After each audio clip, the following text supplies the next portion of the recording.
Hello, my name is Nelson Poole, I'm Brianna Moreno. I'm Heidi Lopez. Hi, I'm Tang. and we are going to be presenting our Pride project on our interviewers and our items today. So, my name is Nelson Poole, and the person that I interviewed today, or a few days ago, his name is Brady Maxwell Mears. He is my boyfriend, and I interviewed him about his pride and resilience. I asked him some questions, and he gladly answered about how he came out and how it was rough on him. The way he grew up was in a very suburban, white neighborhood. It wasn't a very constricting environment culturally or socially, but he was still very nervous because as an LGBTQ member of society, it's very nerve-wracking knowing that other people have dealt with a lot of turmoil with their coming out experience. And he was really nervous about that. But once he came out, his parents were conservative and didn't really accept the idea of it. Um, but the way that he coped with it and the way he was resilient was through physical activities like walks, talks, and games. Um, and this really helped because it helped them normalize the fact that he was still a good person and he had really good intention. Um, and as for my way of coping with my coming out experience, I turned to a diary. This diary on the left really helped me cope with talking to myself, accepting myself truly and authentically by putting my pen on the paper and throwing myself fully into my pages. Um,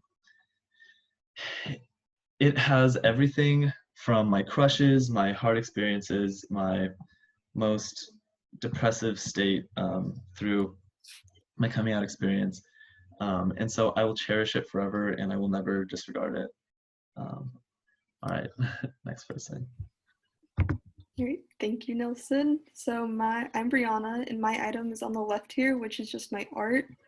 Art really helped me find my identity in high school. I always felt confused as to who I was and my sexuality and just who I was in general. I always felt different from my friends, and I was never really sure why. It wasn't until junior year when I started taking art classes.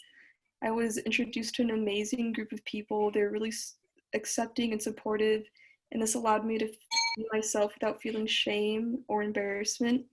I also used my art as a form of therapy, and since then I've been celebrating my differences and embracing things that set me apart from others, which I'm super grateful for. Similarly, the person I interviewed, which is Maya on the right here, also used art as a form of therapy, and you can also see her art on each side of her picture. During our interview, we realized how much we had in common. We are both daughters of immigrants. Her family's from Eastern Europe, whereas mine's from Mexico. We both come from red states, but lived in liberal cities in high school. However, we do differ in the way that our family reacts to queerness. Her mother has a very traditional mindset in the way a woman should act in home and society. I always had a problem with this, considering that there's no right or wrong way to be a woman. She found herself monitoring everything she did the most when she was at home. This is probably why when she left home, she always was super expressive. She really expresses herself through her writing, art, and photography. She expressed to me that she is proud of who she is. She's happy being with herself. She's enough. But sometimes she just wants approval from her family, and she wants to be able to make mistakes without the judgment of others and herself. After talking to her, I realized how lucky I am. Although we have similar social locations, we still have very different experiences. And I'm tremendously lucky to come from a home that has always allowed me to be myself. Hi, so I'm Tang. The item that I chose is earring. So my parents do not know much about LGBT community. Therefore, they still do not support LGBT community that much. They think that a boy cannot act like a girl, as like such as wearing makeup like a girl or dressing like a girl. They never let me wear earrings because it would make me look like a girl, and that is the reason why I chose this item, because it helped me to build the confidence in myself, to come out with my family and show my parents that No matter I'm gay or look like a girl, I'm still a good person. I interviewed Nick, who is my first gay friend in the US. I interviewed him because he is the one who helped me and support me to be myself. And I really admire him in his story. In the interview, he talked about his coming out with his family. His family was just like me. They do not support him being gay. He came out with his family after he graduated high school, but his family did not accept him. And they kicked him out of the house. So he had to live by himself and be independent. For me personally, if I got kicked out of the house, I would think about suicide immediately. So yeah, so that is my interview with Nick.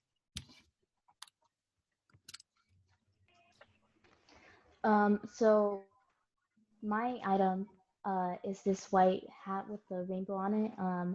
I feel like I had to choose this item because it really represents my coming out journey and how far I've come with acceptance and with self-love. I first bought this hat when I was trying to figure out what I was going to wear to my first Pride. Um, and had always been afraid of showing my sexuality outwardly and wearing clothes that um, would show that I was part of the community.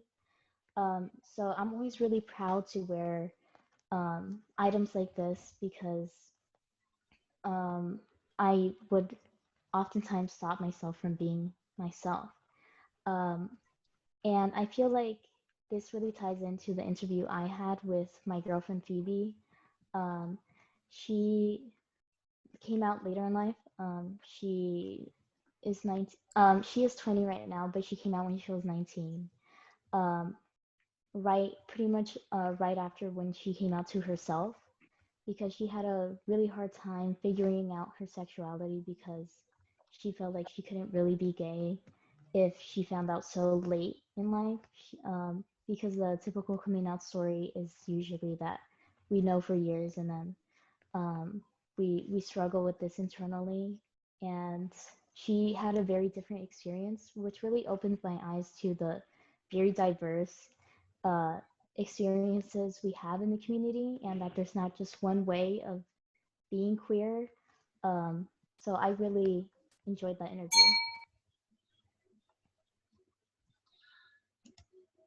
All right, as you just heard, pride and resilience takes on many shapes, however, all of which trace back to self-love. And this brings me to a quote by RuPaul. If you can't love yourself, how in the hell are you gonna love somebody else? Now, can I get an amen? Amen. And All right, let's stop the recording.